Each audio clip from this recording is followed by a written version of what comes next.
नमस्कार मित्रांनो, मी ओमकार शिताप #कोकणी मी यूट्यूब चॅनलवर तुमचं सहर्ष स्वागत करतो।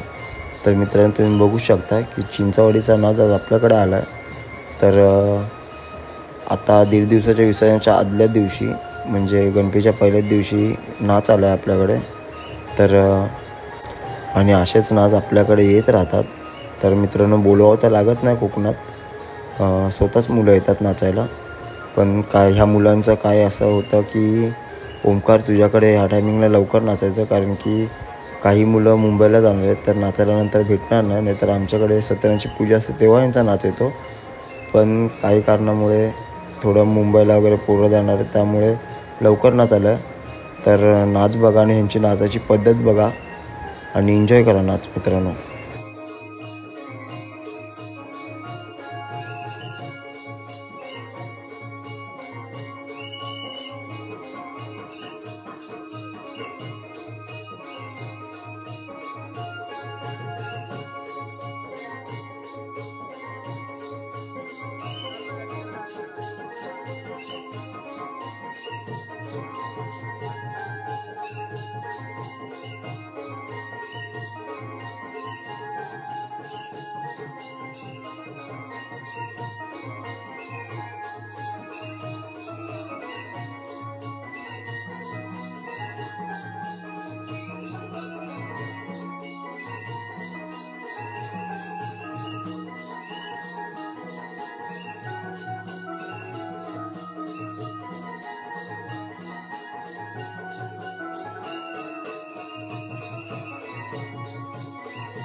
तर आपण आत्ता आलो आहे भजनाला।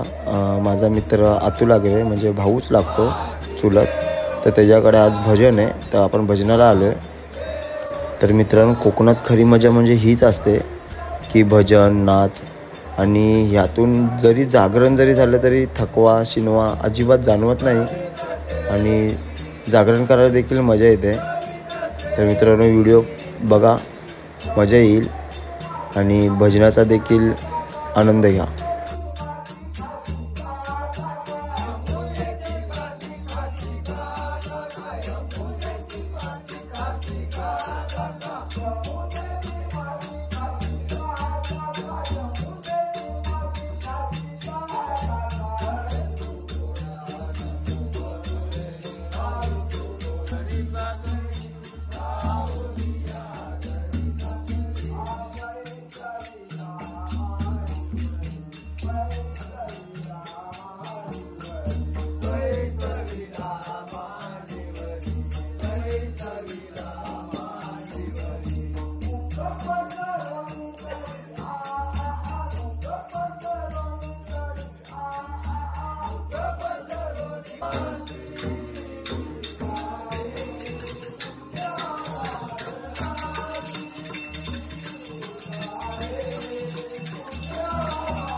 तर मित्रांनो, गणपतीला दुसऱ्या दिवसाची संध्याकाळ उजळली आहे आणि आज आहे 1.5 दिवसाच्या गणपती बाप्पांचे विसर्जन. तर आज देखील आम्ही पोरं नाचतो आणि याच आनंदात उत्साहात 1.5 दिवसाच्या बाप्पाला देखील निरोप देतो. तर मित्रांनो, आज 1.5 दिवसाच्या विसर्जनाला मोठी पोरं नाचत आहेत आणि जुन्या स्टेप मारत आहेत. तर मित्रांनो बघा, कारण की काहीतरी नवीन आहे. जी पोरं नाचतात ते नवीन स्टेप आम्ही बसवलेला आणि ह्या जुन्या स्टेप खूप हार्ड आहेत. जी म्हणजे वेल वगैरे करतात, वेल सोडवली जाते, कोडं घातलं जातं, हे कोणाला सहसा समजत नाही. तर मित्रांनो, ह्या पद्धती म्हणजे खूप दुर्मिळ होत चालल्यात, आता नाही बघायला भेटत. पण आमची पोरं अजून ते जपत आहेत आणि ह्या गोष्टी सहसा लगेच कोकणी माणसाला लगेच समजून येतात की नाचाच्या पद्धती, नाचाच्या चाली आणि नाचताना कसं कोडं घातलं जातं, ते कोडं कसं सोडवतात, कुठचा मुलगा कुठून कुठे शिफ्ट होतो, हे सहसा लवकर कोणाला कळत नाही. त्यामुळे कसं नवीन पोरं आहेत, नवीन शिकत आहेत, त्यामुळे नवीन पोरांना थोडं आम्ही सोप्या स्टेप दाखवतो, कारण की अजून कशी पोरं बारकी आहेत. पण मोठी पोरांची जी म्हणजे नाचाची जरी सवय तुटली असेल तरी पोरं गणपतीला आल्यावरती त्या स्टेप बरोबर आठवतात आणि बरोबर नाचलं जातो. हीच खरी मजा आहे कोकणात.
तर मित्रांनो आता अर्ज लावण्यात येत आहे आणि त्यानंतर गणपती बाप्पा उचलले जातील आणि विसर्जन करता नेतील आता.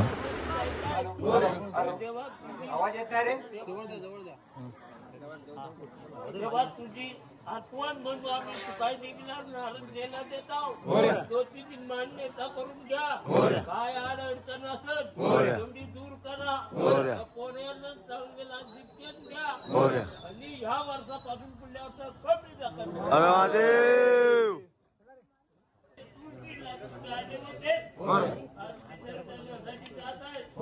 तर तेव्हा तुमची यथाशक्ती पूजा झालेली आहे. त्याच्यात काय आड अडचण कोणा नका असेल एवढा मान्यता करून घ्या. आपणवर उभं राहा. पोरे भले कुंभाची दिला त्याला व्यवस्थित सांभाळा. त्याच्या नोकरी धंद्यात पैशांच्या सर्व गोष्टी या जेवले त्याच्यात माया बहिणीने कुणी तुला हातभेट दिली आहे ते आपल्या तू मान्यता करून घे. त्यांची काही इच्छा असेल तेवढी पूर्ण कर. माणसावर आपला राखण ठेव. या वर्षापासून तुला तर मित्रांनो आता 1.5 दिवसाची गणपती बाप्पा विसर्जन करता निघालेत. तर मग निघाल्यानंतर गणपती बाप्पा शेवटच्या आरती करण्यात येते.